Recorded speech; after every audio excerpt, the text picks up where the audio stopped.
Fifth class. कल हमने आपकी व्याकरण में थर्ड चैप्टर पढ़ा था जिसका नाम था शब्द रचना। तो बच्चों, शब्द रचना यानी कि शब्दों का बनना। तो शब्द कैसे बनते हैं?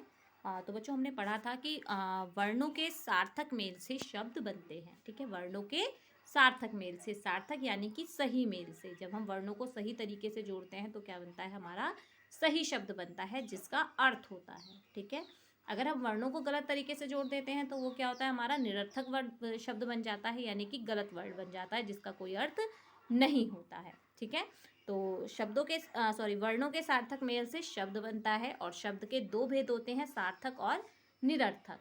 सार्थक शब्द किसे कहते हैं? जब किसी शब्द का अर्थ निकलता है तो उसको हम सार्थक शब्द कहते हैं। जब किसी शब्द का कोई अर्थ नहीं निकलता तो उसको हम निरर्थक शब्द कहते हैं। ठीक है, यहाँ पे दे रखा है शब्द के तीन भेद होते हैं। रचना के आधार पर या उत्पत्ति के आधार पर शब्द के तीन भेद होते हैं। उत्पत्ति के आधार पर, रचना के आधार पर और प्रयोग के आधार पर। तो ये हम कल पढ़ चुके थे। उत्पत्ति के आधार पर शब्दों के कितने भेद होते हैं? चार भेद होते हैं। तत्सम शब्द, तद्भव शब्द, देशज शब्द और विदेशी शब्द। तत्सम शब्द कौन से होते हैं? जब संस्कृत के शब्दों का प्रयोग हिंदी में होता है ज्यों का त्यों, यानी कि जो संस्कृत के शब्द होते हैं वो हिंदी में आकर अपनी उसी भाषा में प्रयोग होते हैं। जैसे हस्त है, ग्रह है, पत्र है, क्षेत्र है आदि। यानी ये किस भाषा के हैं? संस्कृत भाषा के हैं और संस्कृत के ही शब्द हिंदी में जैसे के तैसे प्रयोग में आ रहे हैं। तो वो क्या कहलाते हैं? हमारे तत्सम शब्द कहलाते हैं। तद्भव शब्द जो संस्कृत के शब्द होते हैं लेकिन हिंदी में आकर उनका रूप बदल गया है, यानी कि वो हिंदी भाषा में प्रयोग होते हैं, तो वो क्या कहलाते हैं? तद्भव शब्द कहलाते हैं। देशज शब्द यानी समझ में आ रहा है कि देश के शब्द। देशज शब्द यानी कि जो हमारे प्राचीन टाइम से शब्द चले आ रहे हैं और उनको हम अपनी बोलचाल में प्रयोग करते हैं, वो क्या होते हैं? देशज शब्द होते हैं। विदेशी शब्द जो विदेशी भाषा से लिए गए शब्द हैं उन्हें हम क्या कहते हैं? विदेशी शब्द कहते हैं। ठीक है, फिर आता है आपका रचना के आधार पर शब्दों के भेद। तो रचना के आधार पर शब्दों के कितने भेद होते हैं? रचना के आधार पर शब्द के तीन भेद होते हैं। कौन कौन से? रूढ़ शब्द, यौगिक शब्द और यौगिक रूढ़ शब्द। ठीक है, तो सबसे पहले है रूढ़ शब्द। रूढ़ शब्द किसे कहते हैं? ऐसे शब्द जिनके टुकड़े करने पर कोई अर्थ नहीं निकलता, अर्थात जिनके टुकड़े नहीं किए जा सकते, वे रूढ़ शब्द कहलाते हैं। ठीक है, रूढ़ शब्द क्या कहलाते हैं? ऐसे शब्द जिनके टुकड़े करने पर कोई अर्थ नहीं निकलता, अर्थात जिनके टुकड़े नहीं किए जा सकते, वे रूढ़ शब्द कहलाते हैं। जैसे सेना, घर, हाथी आदि। इन शब्दों को क्या कर सकते हैं? हम तोड़ सकते हैं? नहीं तोड़ सकते ना। अगर हम इनको तोड़ भी देंगे, से अलग कर देंगे और ना अलग कर देंगे तो क्या होगा? इनका कोई अर्थ नहीं निकलेगा। ठीक है, तो रूढ़ शब्द क्या होते हैं? ऐसे शब्द जिनके टुकड़े नहीं किए जा सकते, जिनका विच्छेद नहीं किया जा सकता, और अगर हम उनको तोड़ते भी हैं तो उनका कोई अर्थ नहीं निकलता। ऐसे शब्द क्या कहलाते हैं? रूढ़ शब्द कहलाते हैं। फिर आते हैं यौगिक शब्द। तो यौगिक शब्द क्या होते हैं? जो शब्द दो या दो से अधिक सार्थक शब्दों के मेल से बनते हैं तथा जिनके टुकड़े करने पर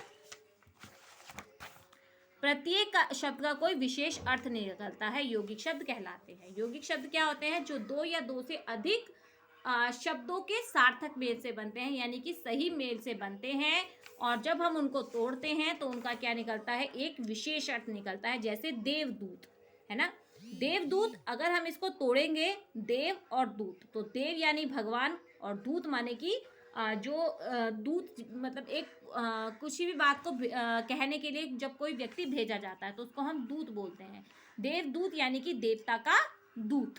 ठीक है, सपुत्र, सु और पुत्र। ठीक है, इनका अगर हम इनको तोड़ेंगे तो ये टूट भी जाएंगे और इनका विशेष अर्थ भी निकलेगा। ठीक है, फिर है योग रूढ़ शब्द। तो योग रूढ़ शब्द क्या होते हैं? जो शब्द दो या दो से अधिक शब्दों के मेल से बनते हैं और किसी विशेष अर्थ के लिए जो विशेष अर्थ प्रकट करते हैं, प्रत्येक योग रूढ़ शब्द कहलाते हैं। जैसे नीलकंठ, नील प्लस कंठ यानी कि नीला है कंठ जिसका शिव। दशानन, दश आनन यानी 10 है मुख जिसके रावण। समझ में आया? योग रूढ़ किसे कहते हैं? जो दो या दो से अधिक शब्दों से के मिलने से बनता है और इनको तोड़ा जा सकता है, और जब हम इनको तोड़ते हैं तो क्या निकलता है? इनका एक विशेष अर्थ निकलता है। जैसे नीलकंठ, नीलकंठ एक पक्षी भी होता है नीलकंठ, इसको हम तोड़ रहे हैं, नील और कंठ यानी नीला है कंठ जिसका। नीलकंठ यानी कि नीला है कंठ जिसका, गला यानी कि कंठ, यानी कि नीला है कंठ जिसका, और नीलकंठ किसके लिए प्रयोग हुआ है? शिव के लिए, है ना। तो विशेष अर्थ दे रहा है। दशानन, दश और आनन, यानी कि 10 है मुख जिसके, ठीक है, दशानन यानी 10 है मुख जिसके। लेकिन किसके लिए यूज होता है ये शब्द? रावण के लिए। आपने सुना है ना, रावण को कहते हैं हम दशानन। तो रचना के आधार पर शब्द के 3 भेद होते हैं, रूढ़ शब्द, यौगिक शब्द और योग रूढ़ शब्द। रूढ़ शब्द किसे कहते हैं? ऐसे शब्द जिनके टुकड़े करने पर कोई अर्थ नहीं निकलता, अर्थात जिनके टुकड़े नहीं किए जा सकते। यौगिक शब्द दो शब्द या दो से अधिक सार्थक शब्दों के मेल से बनते हैं तथा इनके टुकड़े करने पर प्रत्येक शब्द का कोई विशेष अर्थ निकलता है, यौगिक शब्द कहलाते हैं, ठीक है। योग रूढ़ शब्द जो 2 या 2 से अधिक शब्दों के मेल से बनते हैं और ये क्या होते हैं, इनके टुकड़े भी किए जा सकते हैं और ये किसी विशेष कोई विशेष अर्थ प्रकट करते हैं, ठीक है। फिर है प्रयोग के आधार पर शब्द के प्रकार। तो प्रयोग के आधार पर शब्द 2 प्रकार के होते हैं, विकारी शब्द और अविकारी शब्द, ठीक है। कितने होते हैं? 2 भेद होते हैं, विकारी शब्द और अविकारी शब्द। विकारी शब्द किसे कहते हैं? जो शब्द लिंग, वचन तथा काल आदि के कारण अपना रूप बदल लेते हैं, विकारी शब्द कहलाते हैं। और अविकारी जो शब्द लिंग, वचन, काल और के कारण अपना रूप नहीं बदलते, वो अविकारी शब्द कहलाते हैं। विकारी शब्द क्या होते हैं? जो लिंग, वचन, कारक, संज्ञा के अकॉर्डिंग अपना रूप बदल लेते हैं। जैसे सीता जा रही है ना, सीता जा रही है और राम जा रहा है, तो जा रहा है बदल गया, सीता और राम भी बदल गए, ठीक है।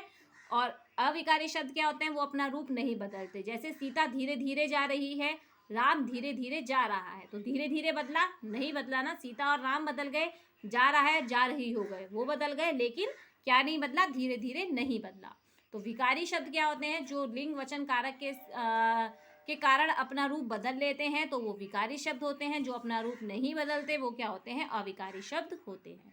तो बच्चों आपको समझ में आया शब्द कितने प्रकार के शब्द किसे कहते हैं? वर्णों के सार्थक मेल को शब्द कहते हैं। शब्द के 2 भेद होते हैं, सार्थक और निरर्थक, ठीक है। रचना के आधार पर शब्द के 3 भेद होते हैं, उत्पत्ति के आधार पर, रचना के आधार पर और प्रयोग के आधार पर। तो उत्पत्ति के आधार पर शब्द के कौन कौन से भेद होते हैं? तत्सम, तद्भव, देशज और विदेशी। रचना के आधार पर रूढ़ शब्द, यौगिक शब्द और योग रूढ़ शब्द। प्रयोग के आधार पर विकारी शब्द और अविकारी शब्द, ठीक है। तो ये चैप्टर आपका कंप्लीट हो गया है। इसकी रीडिंग, इसकी जो एक्सरसाइज है वो हम कल करेंगे। बच्चों कल मैं आपका व्याकरण का टेस्ट लेने वाली हूँ, फर्स्ट चैप्टर जिसका नाम है भाषा। तो सभी बच्चे अपने टेस्ट की अच्छे से तैयारी करेंगे। कल आपका रिटन टेस्ट है, उसके क्वेश्चन आंसर मैं आपको टेस्ट में दूंगी और उसमें जो आपके मार्क्स दिए जाएंगे उसका रिकॉर्ड भी बनेगा और वो मैं आपके यूटी में ऐड भी करूँगी। तो सभी बच्चे अपने टेस्ट की अच्छे से तैयारी करेंगे। कल आपका व्याकरण का टेस्ट है रिटन, जिसमें आपके फर्स्ट चैप्टर के क्वेश्चन आंसर आएंगे भाषा चैप्टर के, ठीक है। Thank you.